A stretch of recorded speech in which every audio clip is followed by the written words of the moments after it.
Empezamos este curso con es un artículo escrito por Adam Workup. Adam Workup fue secretario general de la sección inglesa durante muchos años. Es un licenciado en Ciencias Humanas y Físicas por la Universidad de Surrey, en Inglaterra, y trabajó durante mucho tiempo en la industria informática. Se ha dedicado a dar charlas y conferencias en Inglaterra, pero también en muchos otros países, en Estados Unidos y en varios países.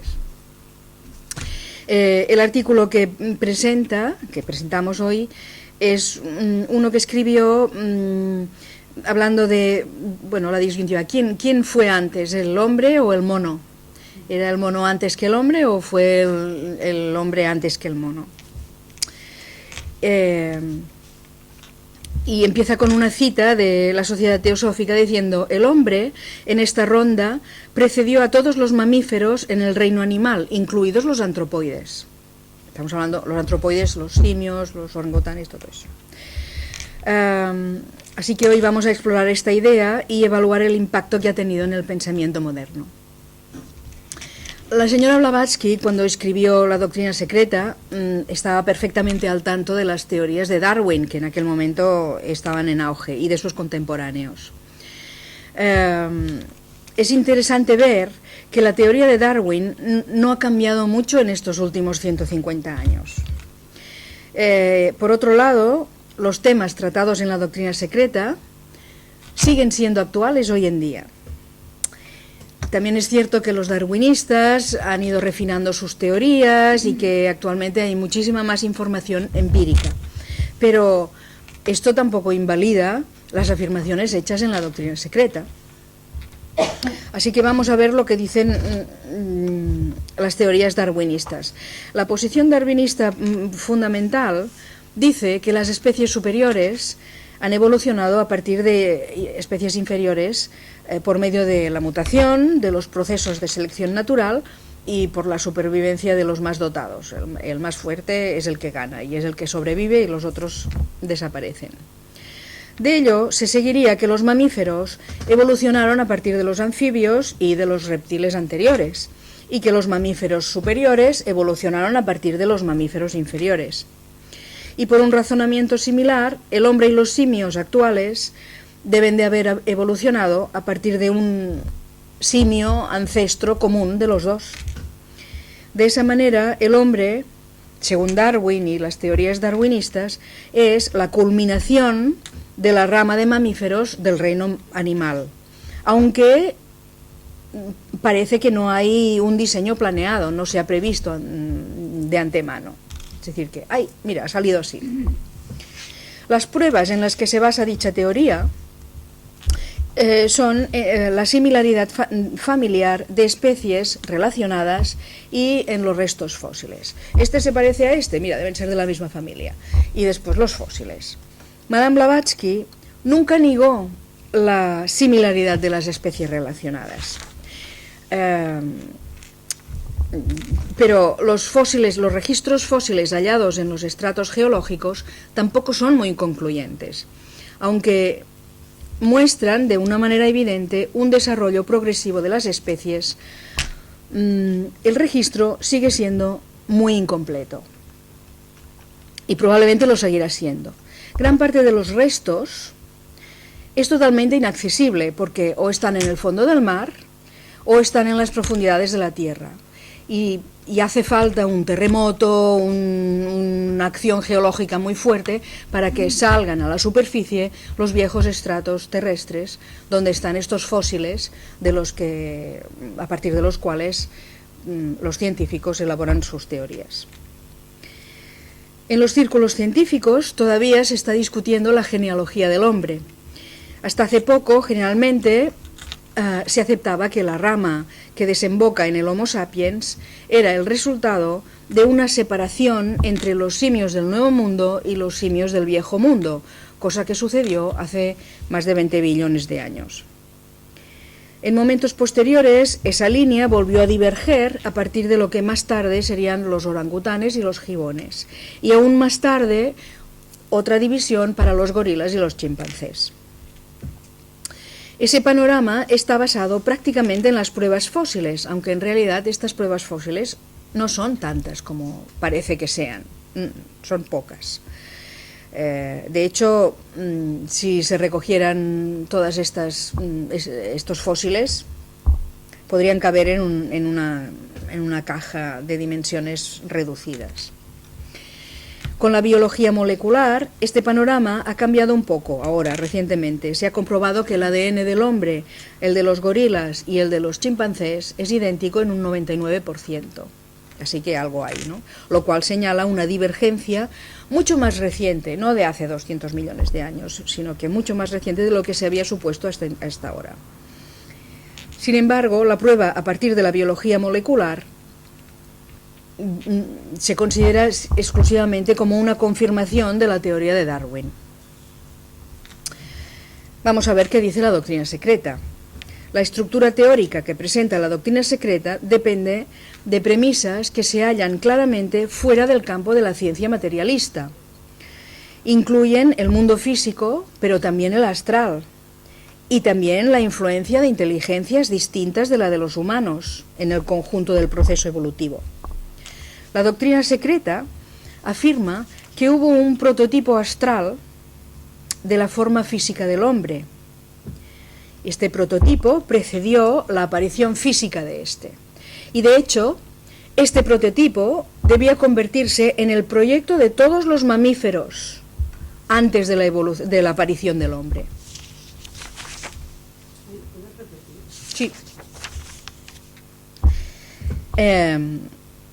Hubo un prototipo, dice la doctrina secreta, hubo un prototipo astral de la forma física del hombre. Esta precede la aparición física de esta, pero es que este prototipo no es solo el prototipo del hombre físico, sino que es el prototipo de lo que serían todos los mamíferos antes de que apareciera el hombre. La doctrina secreta divide la vida en la Tierra en 7 periodos principales, o rondas. Se dice que actualmente estamos en la cuarta, que empezó en el periodo cámbrico. Los científicos colocan el periodo cámbrico hace unos 600 millones de años, pero la doctrina secreta dice que fue solo hace unos 320 millones de años, solo. La evolución animal, de hecho, ya había empezado en la tercera ronda, pero en la tercera ronda todavía éramos astrales, era todo en una condición astral. Y esta evolución animal constituyó la base para todas las especies animales de la cuarta ronda, incluyendo los reptiles. Durante las primeras etapas de esta ronda actual, esas especies que eran astrales en la ronda anterior se volvieron gradualmente físicas, por lo que sus restos han quedado fosilizados. Los fósiles que se encuentran ahora son de estas primeras etapas. La evolución humana durante la cuarta ronda también se divide en 7 etapas secuenciales, que luego se llaman las razas raíces y todo esto. Las 2 primeras razas y la mitad de la tercera eran totalmente astrales, no eran físicas, por lo que respecta a su forma externa.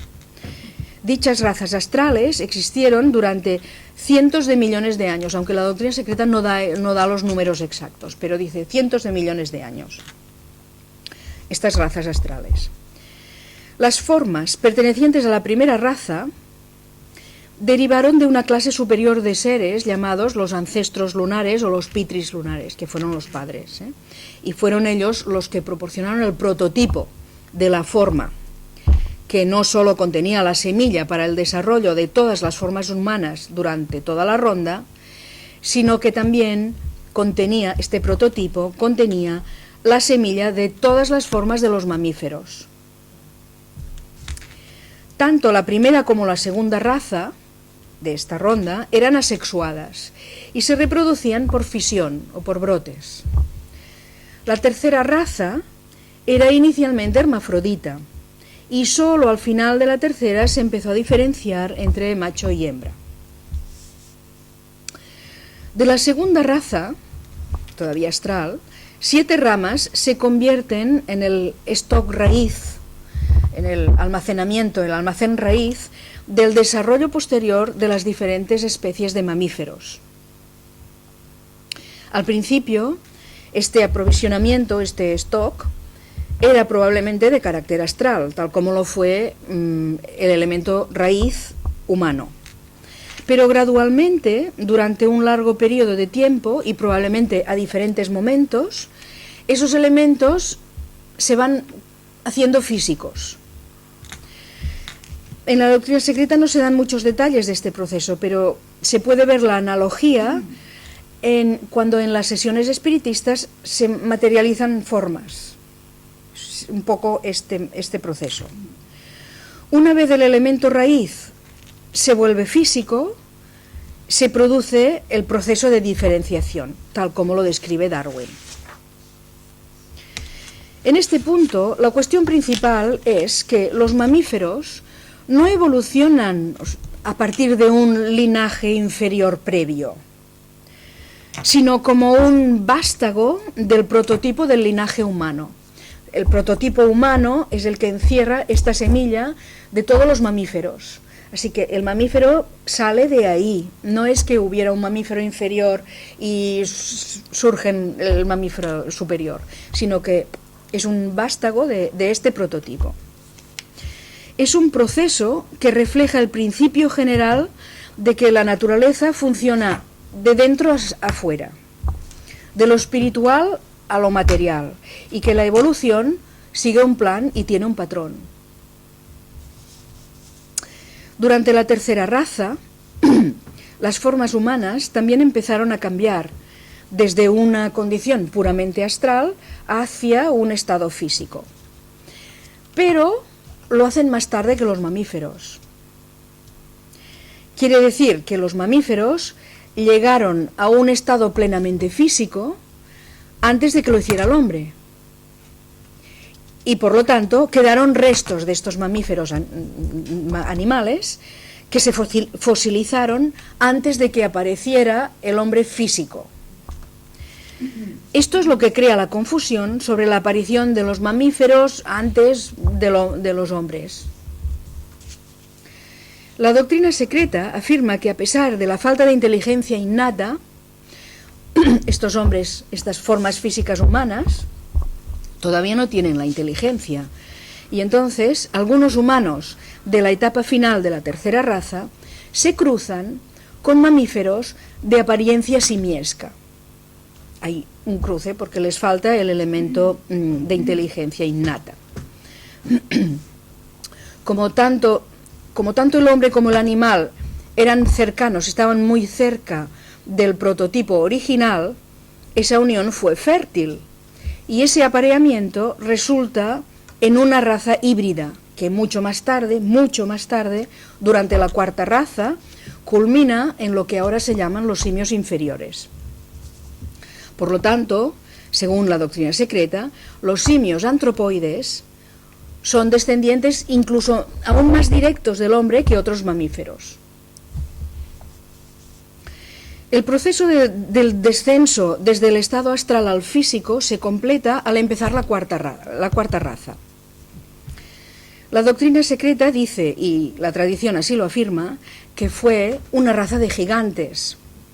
Las historias de la Atlántida son de esa época, pero hay que comprender que esa raza existió tal vez hace entre 10 y 15 millones de años. Por lo menos en principio no hay razón para no hallar restos humanos de este periodo, pero parece que cuando se morían existía la cremación, lo cual explicaría que no se han hallado restos fósiles porque han desaparecido. Hacia el final de la cuarta raza se produjo un segundo cruzamiento. Esta vez fue entre hombres atlantes y hembras del grupo antropoide intermedio, este que hablábamos. Este cruzamiento da lugar a los gorilas y a los chimpancés. Se dice que estos simios, de hecho, forman parte del reino humano, animados por entidades humanas primitivas, opuestas a los animales. Así pues, desde el punto de vista oculto, el hombre no solo precedió a todos los mamíferos, aunque fuera en su condición astral, sino que fue antes que los simios, incluso en términos puramente físicos. Primero es el hombre, están los atlantes, se cruzan con estos simios y dan los gorilas, por ejemplo. ¿Cómo justifica el ocultismo la prueba que los científicos esgrimen para demostrar su caso? En realidad no hay tantas pruebas que corroboren la teoría de los científicos. Antes de examinar esas pruebas, las de los científicos, hay que mencionar dos cuestiones generales. La primera es que la explicación darwinista de la evolución es una teoría y nada más. El mismo Darwin se limitó a deducir unos cuantos principios basados en su propio campo de trabajo. Más tarde, con todos ellos, se forma una teoría sobre las generalidades de la vida en la Tierra. Sin embargo, no es una ciencia buena. El método científico se basa en datos experimentales, que se repiten, así como la predicción. Y por su naturaleza, la evolución de la Tierra es irrepetible. Es posible sacar conclusiones de los datos, pero ello no las eleva a la categoría de los hechos. Para comprobar la teoría tal como está, sería necesario que los biólogos vivieran miles y miles de años para poder hacer una serie de predicciones primero y ver que estas predicciones han tenido lugar. Para ver si estas predicciones son correctas. Hasta que no se haga así, las ideas evolucionistas no son más que teorías. La segunda cuestión se refiere al punto de vista materialista en su conjunto. Los científicos asumen que la vida en la Tierra se ha desarrollado a partir de formas simples hasta llegar a formas complejas, en un proceso relativamente lineal. Muchos ni siquiera creen que el término vida sea algo más que una mera conveniencia verbal. Dirían que lo que normalmente se denomina vida no es más que una interacción compleja de átomos y moléculas, lo cual contrasta enormemente con el punto de vista ocultista, tal como se ejemplifica en la doctrina secreta. En ella se afirma que la materia, y por lo tanto toda forma, es producto de la misma vida, y que la vida está presente en todas partes. Es más, se supone que las formas, a través de las que la vida se expresa, evolucionan en un esquema cíclico y no lineal.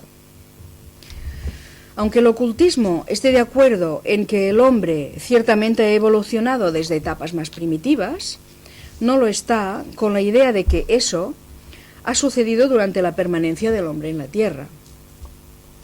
Por lo tanto, las suposiciones en las que se basan los biólogos tienden a determinar la manera en que las pruebas se interpretan. Tienen unas pruebas, yo tengo una teoría, voy a hacer que las pruebas demuestren mi teoría, en lugar de tener un poco más de objetividad. El primer grupo de pruebas se basa en la genética. La evolución de las diferentes especies puede entenderse por similaridad con el material genético de sus células. Se entiende cómo se produce la mutación de dicho material y por eso se entiende cómo se producen nuevas variantes dentro de las especies. Hay un material, una mutación, vale, pues si esto es así, vamos a suponer que en las otras especies pasa lo mismo. Entonces, se cree que los principios de selección natural y de supervivencia de los más aptos favorecen a las especies mejor adaptadas. Si esa visión general resulta ser cierta en el desarrollo de las mariposas, pues ¿por qué no tiene que ser igual en el desarrollo de los anfibios o de los mamíferos o de los reptiles? ¿Qué dice la doctrina secreta sobre esto? La doctrina secreta admite que se produzcan modificaciones dentro de las especies, pero no como se dice antes, no como hemos dicho antes. Surgen nuevas especies basadas en los prototipos astrales, que se proyectan en el plano físico a intervalos periódicos. Esto ya encaja con los hechos observados de los científicos. A partir de los restos fósiles se admite que la evolución parece producirse a ráfagas. ¡Bum! y sale uno, ¿no? Se llama la teoría del equilibrio puntuado o del equilibrio marcado. Es como si una nueva especie surgiera de pronto, se produce, sale la especie, y entonces, a partir de esta nueva especie, se producen muchas variaciones basadas en el mismo tipo. La ciencia no encuentra ninguna explicación para estos saltos repentinos de la evolución. Presuponen catástrofes repentinas, el meteorito que choca, la desaparición de los reptiles, la aparición de los mamíferos. No tienen una explicación exacta de lo que es. Pero eso no explica el por qué precisamente los mamíferos habrían de verse beneficiados por ello. ¿Por qué los dinosaurios y no los otros, ¿no? Las similitudes genéticas fundamentales entre el hombre y los animales también se prestan a otra interpretación. El punto de vista ocultista es que todas las formas animales existentes hoy en día, derivan, en última instancia, de los prototipos humanos, ya sea de esta ronda o de las anteriores. De ahí que no hay que interpretar esas divergencias observadas entre especies como si el hombre fuera el animal más grande y el más desarrollado, sino que hay que considerar que los animales son expresiones imperfectas y parciales de los prototipos humanos. El segundo grupo de pruebas citado por los biólogos es el de los restos fósiles. Si en general constituyen pruebas fragmentadas, en lo que se refiere al hombre son decididamente escasas. No se han hallado muchos restos de Homo sapiens de cientos de miles de años atrás, y tampoco se han puesto de acuerdo los científicos. El ocultismo se habría limitado a señalar la amplia variedad de humanos que hay actualmente para justificar los restos identificados hasta ahora. Sin embargo, cuanto más atrás en el tiempo vamos, menos restos encontramos. La doctrina secreta dice que los restos de los gigantes de la raza atlante todavía estaban aquí hace 1 millón de años y más, pero luego se produce un proceso de desintegración. Aparte de que existe también la teoría de que parece que existía la cremación, con lo cual tampoco se podían encontrar muchos restos. Los atlantes fueron los padres de muchas de las tribus más primitivas que hoy todavía podemos encontrar, así como de los restos fosilizados aislados. En otras palabras, lejos de dibujar un desarrollo lineal progresivo, estos restos, en realidad, están indicando un proceso cíclico de degeneración y ocaso de las civilizaciones y de las razas. Otra cuestión respecto de los restos fósiles tiene que ver con la aparente progresión desde lo simple hasta lo complejo. Para los biólogos, es natural suponer que existe un lazo causal entre una etapa y la siguiente. Primero una etapa, hay una causa, se produce como consecuencia la etapa siguiente. Desde el punto de vista del ocultismo, en muchos casos esto es una ilusión. Ya hemos dicho que los mamíferos proceden de prototipos astrales que desarrollan su parte física homóloga en secuencia cronológica. Da la casualidad de que los mamíferos vienen después de los anfibios, pero esto no significa que sean una consecuencia o una derivación de los anfibios. Es simplemente que primero aparecen los anfibios, del prototipo se materializan los anfibios y del prototipo más tarde se materializan los mamíferos, pero no que de unos vienen otros. Las cosas que suceden unas después de otras no necesariamente están relacionadas entre sí, no necesariamente es una consecuencia de la otra.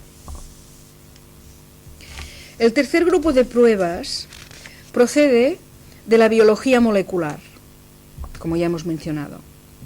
También hemos dicho que uno de los hallazgos más espectaculares es que el hombre y el gorila son idénticos en un 99% en su ADN. los biólogos lo que dicen es que el hombre y el simio compartieron un ancestro común hace unos 4,5 millones de años. Pero la biología molecular no dice nada sobre las características de dicho ancestro común. Se supone que el Homo sapiens es el resultado de un desarrollo posterior de ese ancestro. Primero el ancestro y entonces el Homo sapiens. Aunque la explicación ocultista también encaja bien. Como ya hemos visto, la doctrina secreta afirma que el gorila y sus parientes cercanos surgen debido a un cruce entre el hombre y el simio.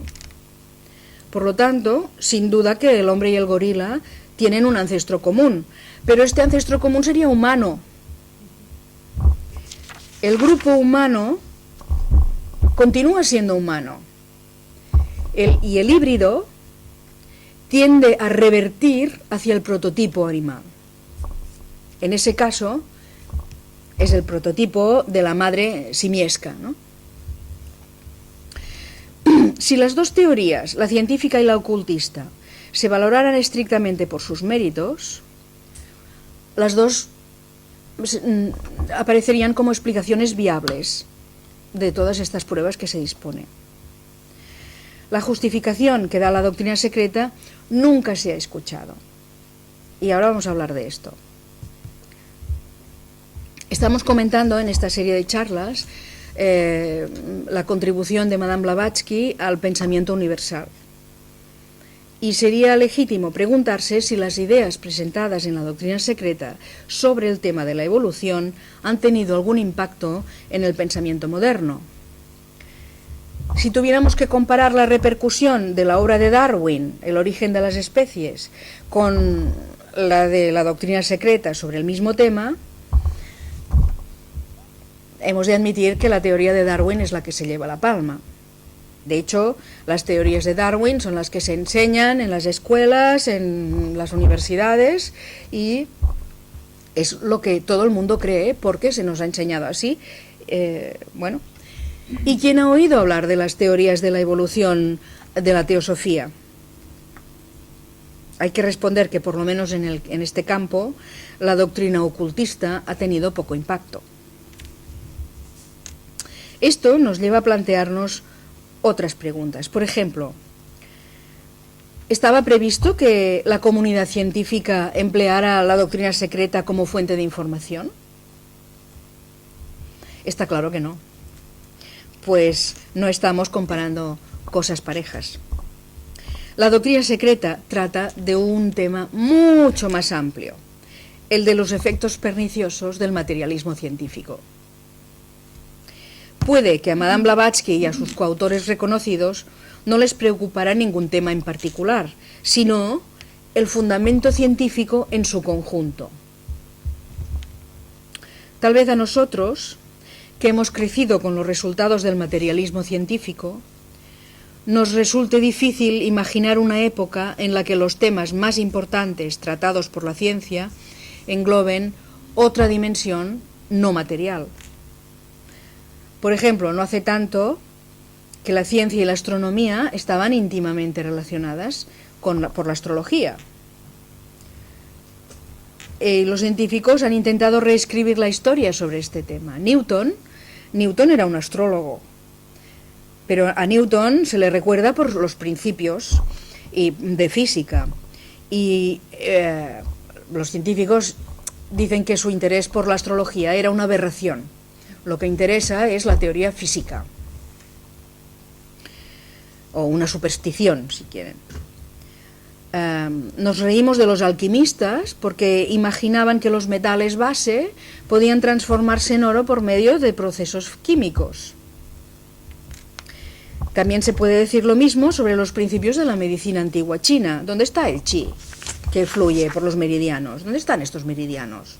Los científicos no lo creen esto, porque no lo pueden ver, no lo pueden tocar. Algunos aceptan de mala gana que, a pesar de esta teoría obviamente falsa, su aplicación, pues puede que tenga unos efectos terapéuticos buenos. Y a Mesmer le tildaron de charlatán, pero hoy en día la hipnosis es una ciencia respetable que los psiquiatras la aplican, no diré que cada día, pero bueno, es una cosa que está admitida, ¿no? No costaría nada argumentar que en casi todas las culturas se reconoce el efecto de lo inmaterial como un factor importante, excepto en la nuestra. A partir de la época de la razón, llamada también siglo de las luces, los pensadores occidentales han relegado esas nociones no materiales como pura superstición. La razón y la lógica se han convertido en el único medio por el que se puede estudiar la naturaleza. Si hay un tema al que no puede aplicarse el método científico, no vale la pena ni plantearlo. Esa actitud conduce a una postura absurda en la que los campos del pensamiento, de los sentimientos, de la intuición, de la conciencia, que son realidades manifiestas para todo el mundo, se descartan como simples fenómenos accesorios de la materia. El pensamiento y la conciencia se ven reducidos, según este pensamiento actual, a un comportamiento eléctrico del cerebro. La principal contribución de la doctrina secreta al pensamiento moderno es el establecimiento de un marco metafísico dentro del cual se puede construir una alternativa viable a la visión materialista del mundo. La doctrina secreta demuestra que la metafísica no solo trata de los orígenes y de la naturaleza del cosmos y del hombre, sino que también se refiere a los procesos manifestados a nuestro alrededor. De ahí que sea primordial mostrar que la aplicación de los principios enunciados en el primer volumen de la doctrina secreta llevan, entre otros, a una explicación alternativa del origen de la forma física del hombre, tal como hemos presentado hoy. No se puede esperar que los que defienden los bastiones del materialismo científico se dejen convencer con argumentos como estos, pero los científicos mismos son producto de una corriente de pensamiento que se origina tan solo hace unos cuantos siglos. Y sin embargo, por citar a uno de los Mahatmas, la doctrina secreta ha puesto los cimientos de un nuevo continente de pensamiento. Y hasta aquí. Muchas gracias. Lo breve si bueno, dos veces bueno. Gracias.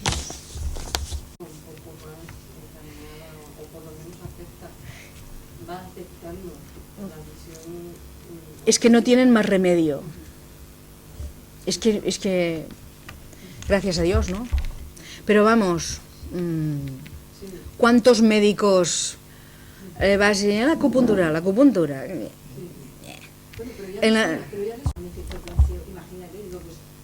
todos los médicos franceses sí. que han dicho que estaba dentro y está sí. dentro de la seguridad social. La preparación, cavar el terreno para que luego sea fructífero. De hecho, este nuevo pensamiento, este nuevo continente de pensamiento es como, mientras no se descubre América, se cree que el mundo se reduce a lo que hay, ¿no? Porque no se ha descubierto. En el momento en el que se descubre, es un nuevo, bueno, pues esto es lo mismo, un nuevo continente de pensamiento que todavía no hemos descubierto, pero que vamos a descubrir, porque esto es imparable. Sí. Estoy pensando que esto va a ser, porque si alguien hubiera dicho hace 10 años lo que está sirviendo en este momento para la globalización, todo lo que es Internet, de lo que está pasando en las antípodas, se pueda enseguida saber aquí, que las personas se puedan ir, aunque estén en un sitio muy aislados, puedan estar en conjunto con los demás. Todo esto era imposible. O sea, siempre José Tarragó explica cómo el señor Torra hace muchísimos años ya hablaba de que llegaría un momento en que habrían pues unas máquinas, habría algo que ya estaba hablando de esto, y él dice que en su inocencia, José Tarragó decía, ay mira pobre, no Y luego dijo, madre mía, ¿cómo estaba yo? Que no me enteraba de lo que me estaba diciendo, Sí, ¿no? En otras sí. palabras. Dijo, o sea, hay seres que, aunque no puedan explicar exactamente cómo, ya notan de que esto va a ir por ahí, ¿no? Bueno, pues es un poco lo que estabas hablando de este continente de las ideas, que ya solamente tienen que emerger, pero que a lo mejor en un momento determinado emergen de golpe y Claro, ya sale claro, otra, ¿no? claro. Emergen de golpe, pero porque ha habido una preparación, y de hecho Madame Blavatsky y su doctrina secreta es el Sí, ¿eh? pues esto. Venga, a ver qué. Y desde ahí, pues bueno, el que tenga la antena puesta, que vaya pillando. O es, no sé, es como... El que va buscando. El que va buscando, pero es ir creando, ir abriendo, no creando, ir abriendo esta capacidad de percibir más, y como la gota de agua que acaba haciendo un agujerito en la piedra. Bueno, pues si se va abriendo camino en el surco, son como caminos mentales, ¿no? Entonces hay que arar para que eso vaya quedando allí, el surco. El cerebro está lleno de surcos. Bueno, pues igual tenemos que abrir uno de los surcos que está como anquilosado, o hay que limpiarlo. Y bueno, también decía Krishnamurti, si realmente utilizáramos todas las capacidades que tenemos en el cerebro, ¡wala!, ¿no? Pero bueno, pues en ello estamos. Vamos a intentar seguir por el camino este. Yo creo que a través de en este caso, de esta charla que has tenido, de esta conferencia, va a abrir bastante algunos surcos de muchas personas que dirán, pues fíjate, yo también creía que podía ser de esta manera, pero a lo mejor pues no lo habían leído, no habían tenido la oportunidad, y a partir de ahí puede crear mucho debate.